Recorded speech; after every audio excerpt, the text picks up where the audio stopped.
welcome to an episode of Read, Write, Think with Renee. I'm Renee, and I have my good friends Chase and Sophie and all of these friends with us that we are going to hear from today. And Chase and Sophie have been our educators and puppeteers. And today we're going to talk about the idea that anything can be a puppet. We're going to talk about why bringing puppets into your everyday life, whether that's at home learning or remote learning. And we're going to think a little bit about creating materials to create puppets and then how you can bring them to life. All right, so I'm going to turn it over to you. All right. All right. Chase and Sophie, thank you so much for being with us. So Chase is a professional puppeteer as well as an educator and teaches puppetry full-time. And puppets are an inanimate object that through the hands or the body of a puppeteer comes to life. So I've been a puppeteer since I was 5 years old. And what does that mean? I think everyone is a puppeteer at 5 years old. But my experience was I really connected with characters on PBS of Dudley the Dragon or Kermit the Frog or Big Bird. And my mind as a 5-year-old was, I need to work with the Muppets. That was my goal. And it was the conscious decision as an 8-year-old, as a 12-year-old to become a puppeteer further. So as young children have an innate sense of bringing characters to life of the objects around them, giving them stories, giving them character, and their job is to really work through their experiences and understand it. They help them understand the world around them. So puppets kind of like extract and help support kiddos with their emotions through an abstract character. Well, the character is right there, or and allow them to storytell and iterate and maybe try out different things that they might not without the safety of a puppet on their hand. Yeah, so it's those pressures of trying out different personalities, which we know that children do all the time anyway, but with working in miniature, they can really practice those senses of identity as well. But anything can be a puppet. We do have like Muppet style puppets that are super fun to play with, but anything can come to life. So if we look around us in a room, really in any inanimate object that you ascribe a character to can be a performing object. So I have this plush here, and this is a plush that I got at a gift shop, but it is a character that I love bringing life to. We have, I like picking it up, and it kind of like it feels like it's alive, and it can look around and do things. But as a professional puppeteer, there are techniques that I use to bring characters and inanimate objects to life, and I use 3 different techniques. The first is breath. Does it look like your character is alive? Because that's what a puppeteer really needs to do, bring that object to life. So what does it look like when this character is breathing? So it can either breathe in sharply. Do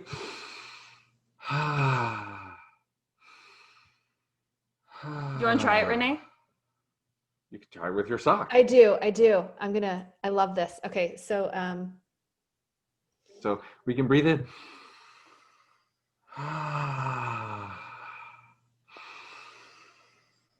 Oh, I should probably do. Sophie, that was helpful to see your hand. I was doing it the opposite. So I was too. It just takes practice, right? It's the idea of that what your lungs are actually doing is expanding and on the breath in and going out on the breath out. So, so going up. It's a little bit like clowning and miming too, if you're doing it in your own body. So what does breath look like when bringing an inanimate object to life? So the next one is focus. And why you could bring your puppet up with us too when you're doing this. And focus is, what does it look like your character is looking at in the world around it. So is it taking in the sunlight, looking at the other characters around? What's it looking at? And and more importantly, what is it thinking about while it's looking at at the world around it? So over here we have a window. So my character is looking at the window. Is it thinking? It's observing, and maybe it's thinking about how it might escape. So that's the character. That's the storytelling of puppetry. Is it looking around, looking at all the different cracks, observing?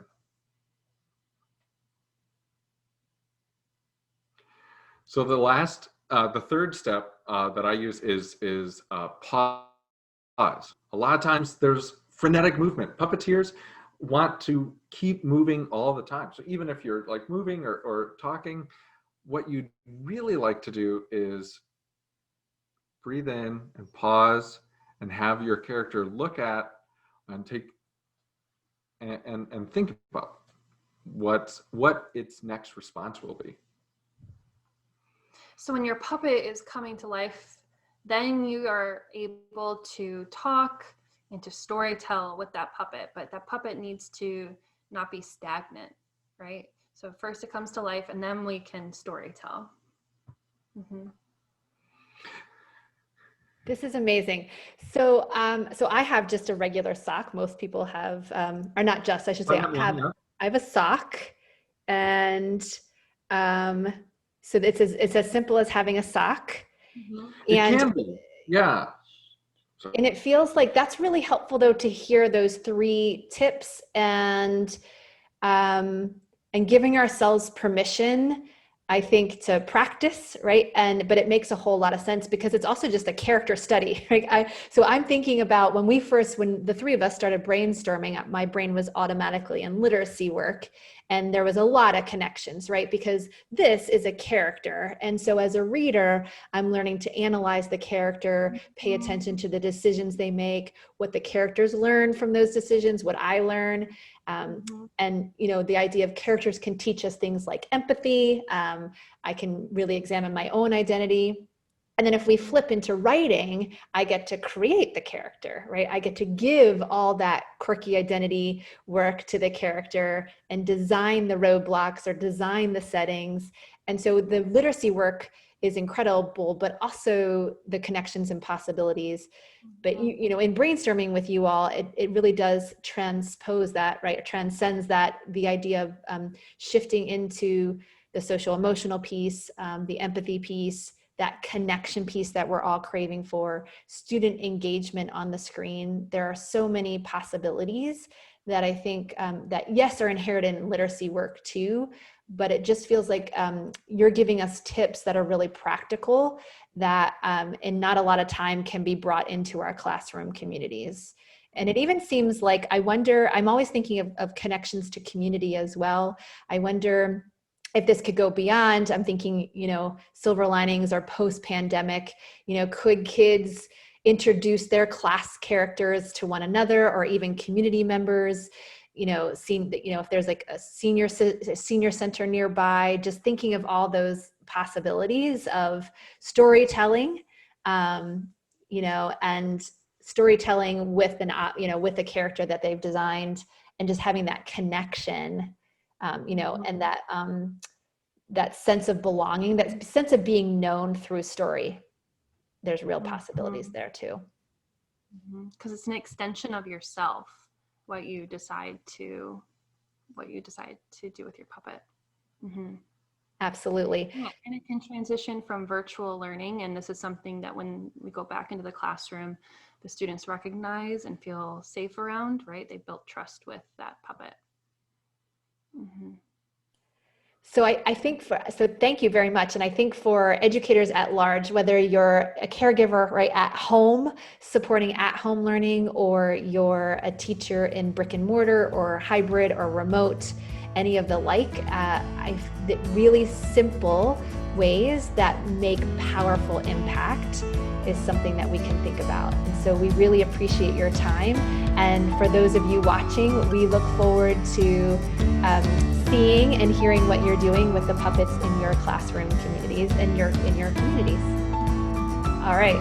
Thank you so much. And we hope to see you soon. Check out Chase, Sophie, and I have a podcast and a couple other videos. So check those out. And we can't wait to hear how it's going for you.